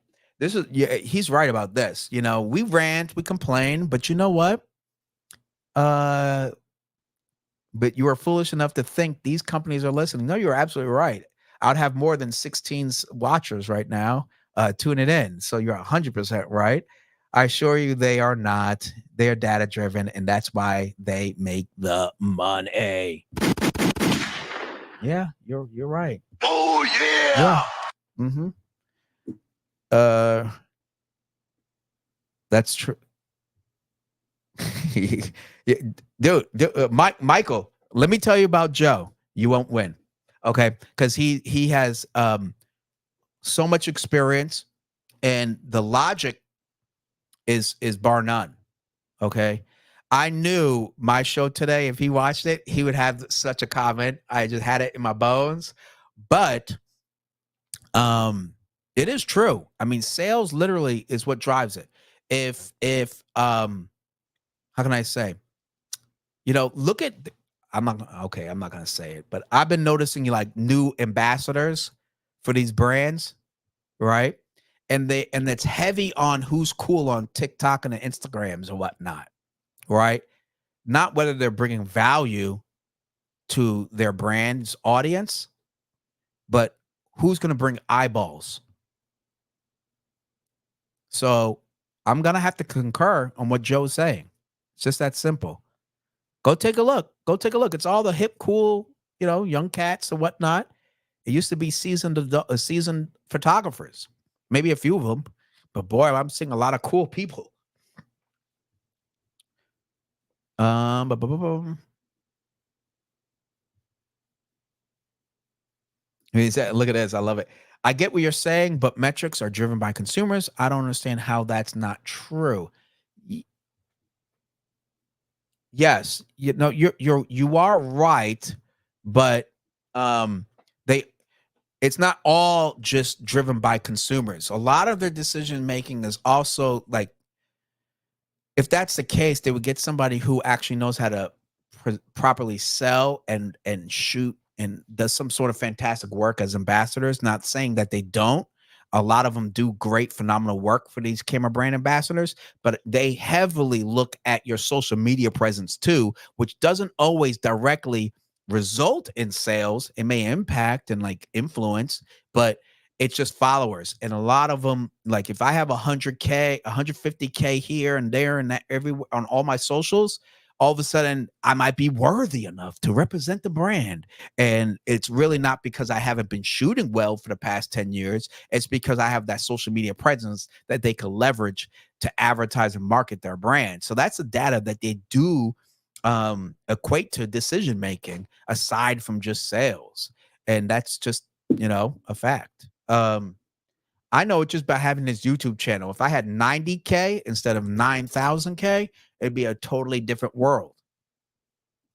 Now, did I get it? Did I become a better photographer from 9K to 90K? Absolutely not. I'd probably be the same guy. But in terms of data driven, that would actually spark an eye to be opener toward my way if I had 90K versus 9,000K. So that's my experience when it comes to data driven and all this other jazz. I like you as a photographer, Joe, but it is fine talk about it in a shoot. Yes, it is. It is fun to talk about all this stuff. Are they listening? No. But sometimes, you got to scratch your head and you're wondering, does anybody else feel like the same way I do? Here we go. We got Joe coming back saying, just because you and a bunch of gearheads who watch YouTube want something, that doesn't mean the majority of industry will pay for it. Exactly. That's kind of like what I was just saying. It's like they'll automatically assume, okay, if you have 150K, you have more value to offer in terms of marketing because of your visual impact than me if I had 15 subs. Not who cares about my photography? The one with 15 subs could have better photography than one with 150K subs, but they just have a bigger audience. So that's a part of the decision making. Like, okay, what is he doing? And how do we cater to those people? So then therefore they'll talk about our stuff. But look at that, gearheads. Ooh, I love it. Derek Benton comes in and says, I expressed my concerns about Fuji real time at our most recent fashion show, and still I love them. Shout out to you, Derek. There you go. Absolutely.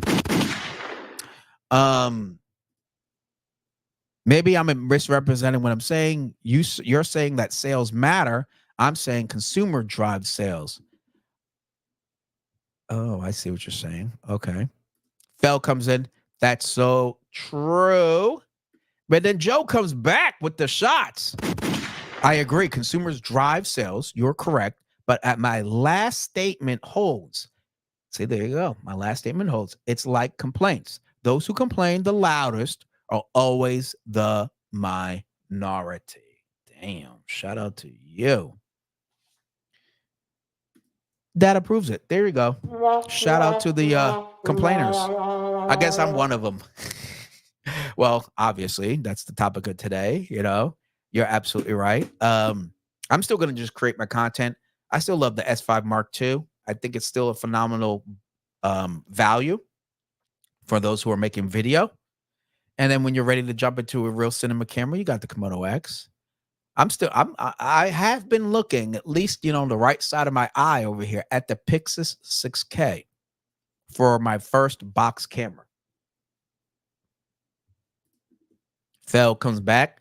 The minority, because we have standards and expectations. Yeah, but that they don't care about that.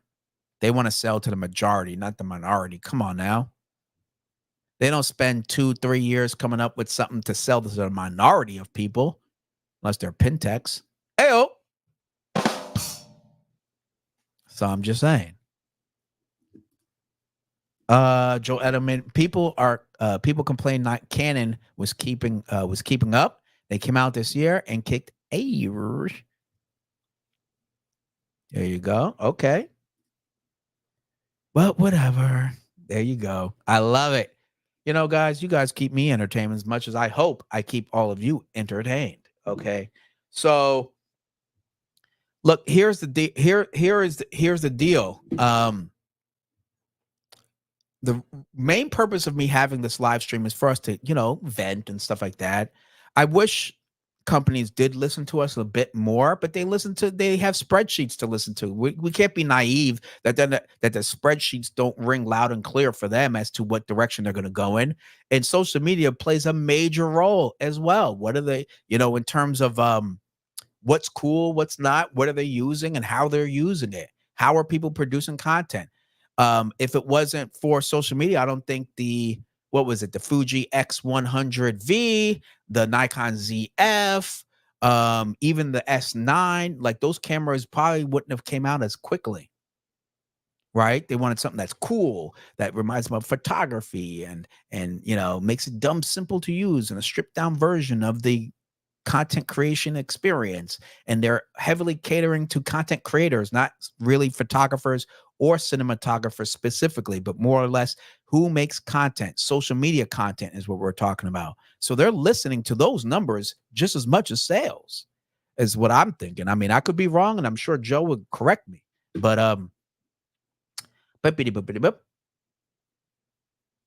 oh, you said wasn't keeping up. Oh, yeah. Okay. Yeah, they did.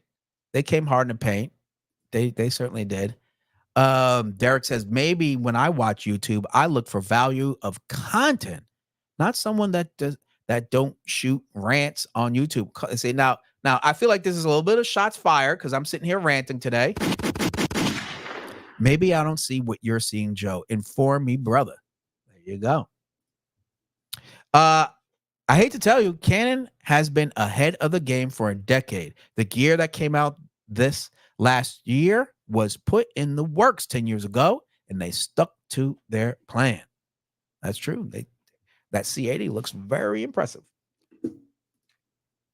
And Canon and Nikon have never been concerned with keeping up. Yeah, they just come up with stuff. Hey, this patent we just discussed actually confirms this comment right here. They were working on it back in 2016 when none of us were talking about global shutters in a mirrorless camera. So he has some truth. You can't knock. I mean, the truth is the truth. They both had overwhelming business reasons to not rush into mirrorless. I'm not even going to get in the weeds of, rushing into mirrorless. That was such a while ago that the point that I'm happy where we're at. I'm excited to see what they could do with global shutter just for filmmaking. Really, I'm happy with what I have, and but if they could better improve the video experience, that's cool. When they got into it, they both took a different approach, and now their systems are maturing. Yeah, that's definitely true. I'm really happy with the direction of Nikon. Canon, I don't have an experience, personal experience, but it looks phenomenal. And we all know they've always been great at producing video. So let's see. This all comes back full circle, makes me more upset at Panasonic. What are you doing? Come on, folks. Michael says, well, you are more linked up, so maybe you're right. I can't speak to that. I'm not an insider. Well, I don't think Joe's an insider really per se, in my opinion. I think he's just very knowledgeable. He's been in the game for so long, since the 80s. From film to DSLR and now mirrorless and whatever is going to take over next. Like, it's just wisdom. I like to get perspectives from numerous sources and see what works best for me. But one thing is that there's a few people in this game that really understand the nuances of photography. Joe's one of them. Joe is one of them. Seriously. Okay. And he's a trusted source. So I take heed. Mark Man comes back. Sorry, not sorry. Canon's first mirrorless camera was trash and was able to recover. Yeah, that R5, the original with no IBIS. I believe it had no IBIS. That was an interesting way to start off. But here's the thing. They just needed something to start. That was really what it was. The R5 wasn't like clearly their end all to be all answer to Sony, but it got them in the game. And that's the same thing you could say about the Z6 and Z7. Well, my patience for YouTube has exhausted for the evening. You guys have fun and be sure to show up on the 31st. Come on now, because I'm going to rock your world if you are a mirrorless shooter. Yes. Thank you, Joe. And we will see you then. I will email you soon enough. Thank you for stopping by, man. Have a great evening. We have Agnos coming back. R, not R5. Oh, yeah. Oh, excuse me. Correction. Wow. Ooh, yes. The R, just straight up R. Should have been a lowercase r, but it was an R nonetheless. I used it one time. I enjoyed it, but I just needed it to have I needed to have IBIS. I mean, if at that time, what was out? I think the GH5 was a little long in the tooth. But either way, if the Micro Four Thirds and all them had IBIS, I was like, oh, no. Just expectation. Fajar says, not even. First mirrorless RF was RP. Oh. First mirrorless ever. Oh, yeah, that's right. That weird system. Yeah. Okay, there you go. Sorry, guys. All right. You all are ripping me a new one here. I should have known better. I used the RP for 2 years and it was okay, but definitely doesn't have anything on the R5 or R6. Thank God. Yes, they needed something to start, but my point would be Nikon Z6 took more hits than Canon did. Yeah, why did it take? It was the focusing. I remember the focusing. People were just like, yo, what's going on? And I think because of Sony, and I think the Canon didn't have the same focusing issues because they always had like dual pixel autofocus and all this other stuff. So yeah, they thought they were going to get the same phase detect kind of action as Sony at that time. So I think that's why they really didn't like what happened. Malcolm comes in. What's up with you, man? Malcolm, I haven't seen you in a minute. Wow. Shout out to you. I'm not sure if Joe sees this, but there you go. Michael says, have a good night, bro. No ill will. Seriously. Now, you know what? I can't speak for him, but I'm telling you, he likes a good old fashioned OK Corral debate. Okay. And I can't wait till the 31st. Make sure you all tune in and subscribe because October 31st on that Thursday, 5 p.m. Pacific Standard Time, Joe's going to hang out with us for at least, he said he could do 2 hours. He might do an hour and a half. He might do an hour. But either way, he's going to come hang out with us. And we're going to be talking about some stuff for sure. Some photography myths that we need to bust. Roy comes in. Am I getting old because I don't need IBIS or VR? Ooh, shots fired. Yeah, you don't need it, and I don't need it, but I'm glad I have it, King Kruk says, Joe with the bars. Yes, he's always dropping them, and I appreciate it. I always like this content because of that. Him and Matt Granger. Matt Granger is another one. He's just like no frills, no bedazzling. He's going to tell you like it is and keep it real. I like this for this reason, and then back it up with some facts. That's the thing you're going to get from Joe is that you're not going to get an opinion. You're going to get something that's based off of facts. He's got receipts. Whether you like it or not, it is what it is. And that's just called life. Okay. Fajar says, and specifically, Z6 was only one slot. Oh, yeah, that's right. They could have put one more. They knew it. Yeah, the SD. That's right. At least an SD in there, right? And then we have Roy come back. The AF on the Z6 was putrid. And then after firmware, it wasn't. Yeah, you're right. I like my Z6, but I didn't shoot half the stuff you all shoot, like birds and wildlife and sports. Vic says the 31st, I'm in. That's what I'm talking about. It's going to be a good one. And trust me, I got more photographers on the way for all of you. I really want to build this photography podcast up. Got more interviews coming. If you know of any photographers I should reach out to, feel free to DM me on Instagram and let me know the photographer who you think I should reach out to try to get him on a podcast, okay? Here we go. We got Malcolm saying, I took a work promotion and it's been easy. Cool. I have some new content planned and have been getting the studio ready for some filming. I was going to go live Monday, but didn't have enough stuff put away. Well, shout out to you, brother. Malcolm, if anybody's looking for great Sony content, tips, tricks, and in between when creating video with Sony, Malcolm is a great source. Go check out his channel. He goes live on Monday evenings.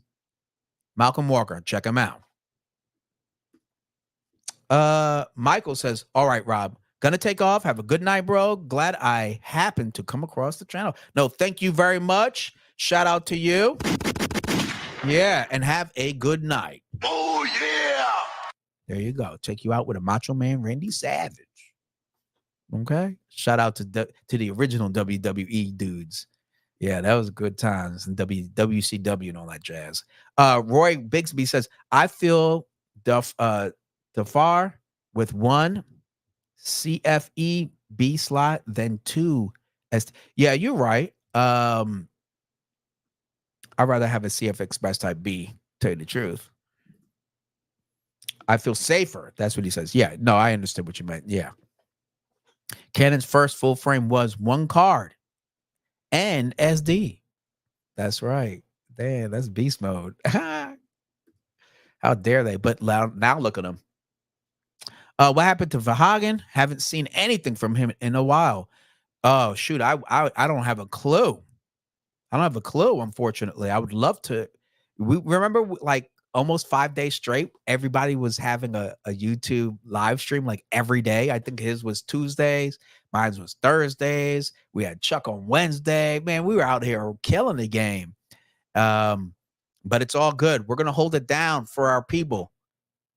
And anybody whoever wants to can jump on my stream. If you want to join me on a panel next time, I have to get off in about 2 minutes.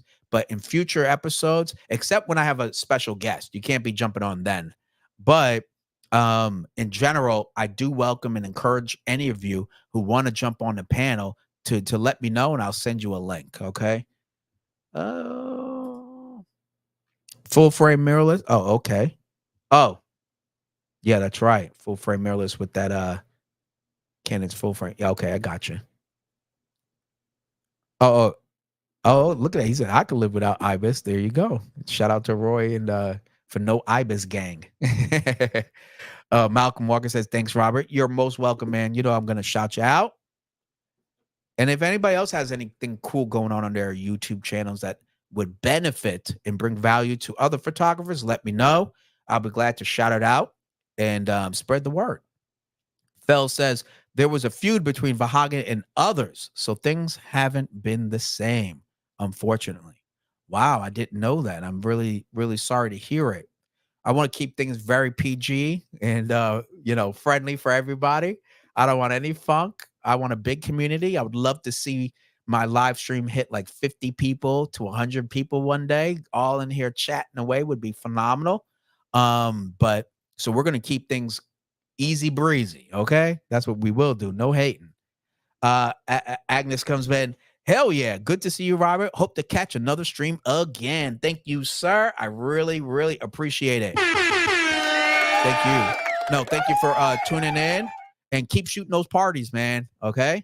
So anyway, we are at the end. Yes, you already know. I'm only on this thing for 2 hours straight. I need to eat something. I'm hungry. Talking to all of you for 2 hours, let's be honest, it's a lot of work. I didn't even drink any water, got my lips all chapped. Man, it's hard out here.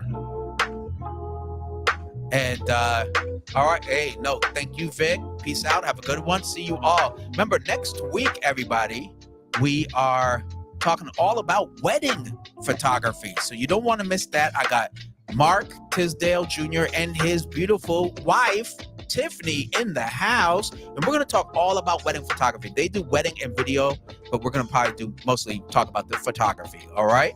Make sure you go ahead and follow me on all the socials. All right. Facebook, Instagram, Threads. Watch me pick TikTok and pop lock all day. And I'm on Twitter or X or ABC or D, whatever Elon calls it. Okay, so go ahead and follow me there. All the links are down below. Make sure you go ahead and sign up to my, that's right, free newsletter.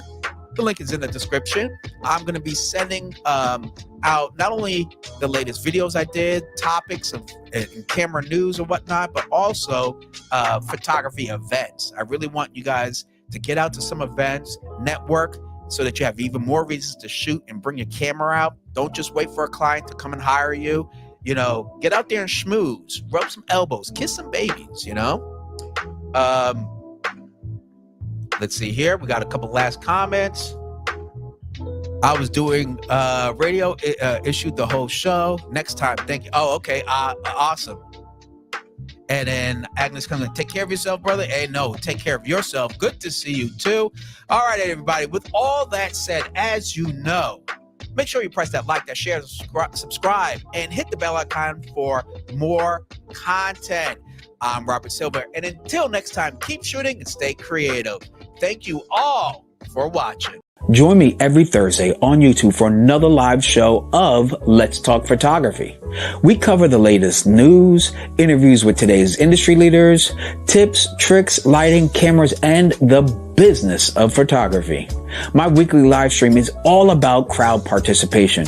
You're encouraged to ask questions, talk about the cool camera gear you've got or the camera gear you want to get. Hell, you could just join our open panel discussion during our Q&A portion of the show. The cost of access to Let's Talk Photography is very, very low. For today only, I'm hosting a very low price of free $99 to subscribe and press that bell icon to get notifications of my upcoming live streams. Now let's get back to the show.